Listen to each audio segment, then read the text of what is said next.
감사원이 어제 서해 피격 사건에 대한 조사 결과를 발표했는데 피해자 이대준 씨가 북한군에 발견될 때 한자가 적힌 구명조끼를 입었고 붕대를 감고 있었다는 새로운 사실도 공개됐습니다.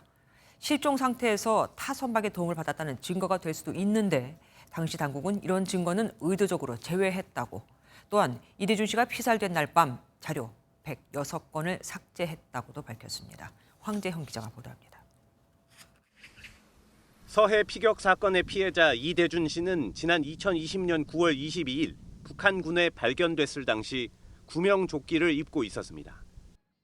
한자가 적힌 조끼였는데 이런 사실을 당시 국방부 등 당국은 첩보를 통해 확인했습니다.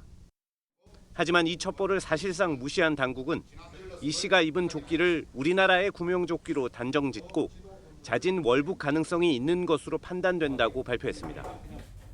우리나라에서는 한자가 적힌 조끼를 팔지 않고 이 씨가 탔던 어업지도선의 구명조끼 수량에 변동이 없다는 사실을 알았음에도 당국은 분석 때 반영하지 않았습니다.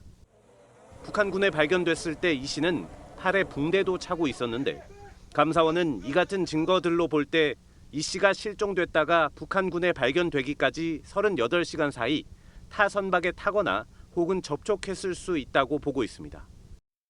감사원은 군 당국이 당시 해당 해역을 지나는 것으로 파악한 선박은 중국 어선뿐이었다고 밝혔습니다.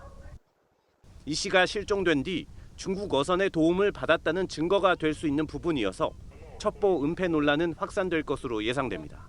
MBN 뉴스 황지연입니다. 안녕하세요. 김주하입니다. 공정하고 신속한 MBN 뉴스, 유튜브를 통해서도 만나보실 수 있습니다. 특히 더 많은 뉴스와 라이브를 보고 싶으시다면 오른쪽을 눌러서 구독하시면 됩니다. 어렵지 않죠?